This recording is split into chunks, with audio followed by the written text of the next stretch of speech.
सिंधुदुर्गात प्रथमच बायपास शस्त्रक्रिया, हृदयरोग निदान आणि उपचार एकाच ठिकाणी।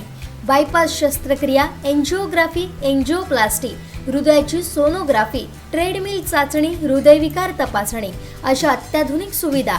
MJPJAY योजनेअंतर्गत बायपास आणि एंजिओप्लास्टी अगदी मोफत। आवश्यक कागदपत्रे, ओळखपत्र, मतदान card, Aadhaar card, ration card, bank passbook, mobile number, cashless सेवा उपलब्ध।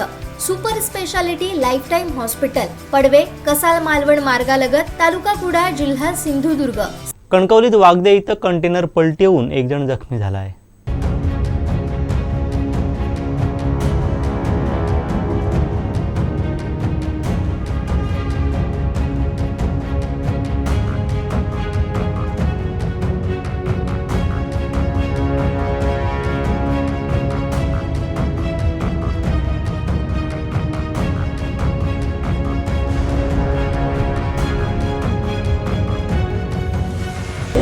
कणकवली वागदे येथे मुंबईवरून गोव्याच्या दिशेने जाणारा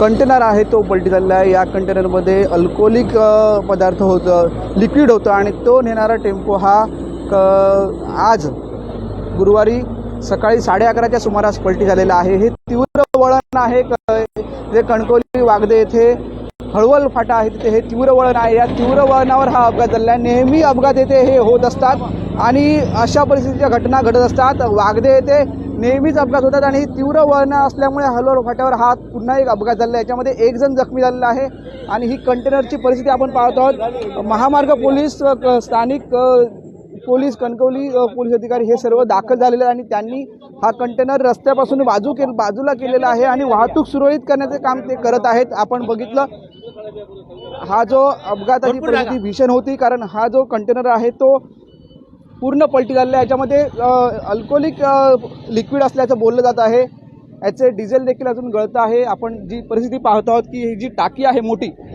ही जी गाडी मोठी होती, कंटेनर हा 14 चाकी हा कंटेनर होता आणि त्याला आता रस्त्याच्या बाजूला करण्याचं काम सुरू आहे। JCBच्या सहाय्याने पोलीस हे काम करत आहेत। आपण ही दृश्य दाखवत आहोत, ही लाईव्ह दृश्य आहेत कोकण 7 लाईव्हच्या माध्यमातून।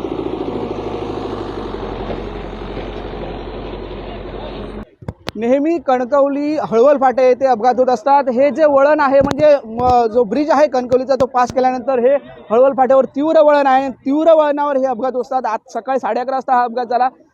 कंटेनर पलटून एक जण जखमी झालेला आहे, पण भयानक दृश्य आहे। ह्या कंटेनरची जी परिस्थिती पाहिली तर आपण खूप भीषण अपघात असं इथे बोललं जात आहे। याच्यात जखमी कोण नसलं तरी खूप मोठं नुकसान या कंटेनर झालेलं आहे। तसंच जे ट्रक देखील आता महामार्ग पोलिसांनी, वाहतूक पोलिसांनी हा जो बाजूला करण्यात आलेला, स्थानिक पोलीस देखील होते इथे, यांनी वाहतूक सुरळीत केलेली आहे। जखमी आहे त्याला रुग्णालयात दाखल केलेला आहे। पण स्थानिक जे नागरिक आहेत ते सांगतात की दरवेळी इथे अपघात होतात आणि दरवेळी अपघाताला जबाबदार कोण असा देखील प्रश्न विचारत आहेत।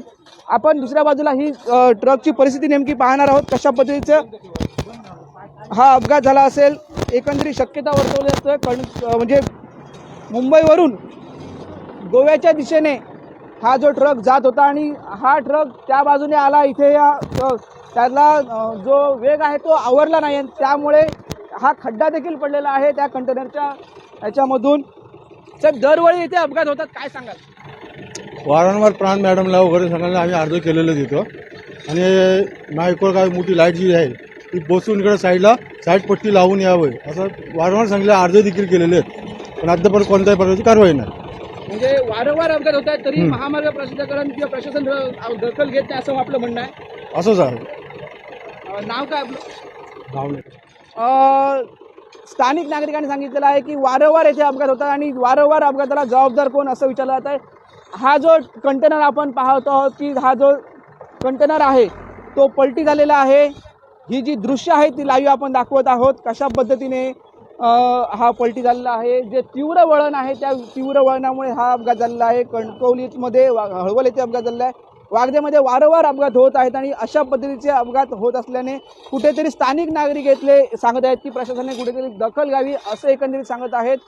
हळवल फाटा येथे याच्या आधी अपघात होऊन बऱ्याच जणांचा मृत्यू झालेला आहे, कारण हा जो पॅसेज हळवल फाट्यापासून तो वागद्याच्या गोपुरी आश्रमापर्यंत हा पॅसेज खूप वळणाचा आहे, चढ उताराचा आहे, तसेच पुढे देखील तीव्र वळण आहेत. याच्या आधी 8 दिवसापूर्वीच एकाच पॅसेजमध्ये हे 4 अपघात झाले होते. 12 तासात 4 अपघात अशी बातमी आपल्याला दिली. वारंवार हे अपघात सुरू आहेत आणि प्रशासनाने दखल घेतली नाही असं आपल्याला दिसत आहे. कुठेतरी महामार्ग प्रशासनाने याकडे लक्ष देण्याची गरज असे स्थानिक नागरिक म्हणत आहेत. उमेश बुचडे, कोकण.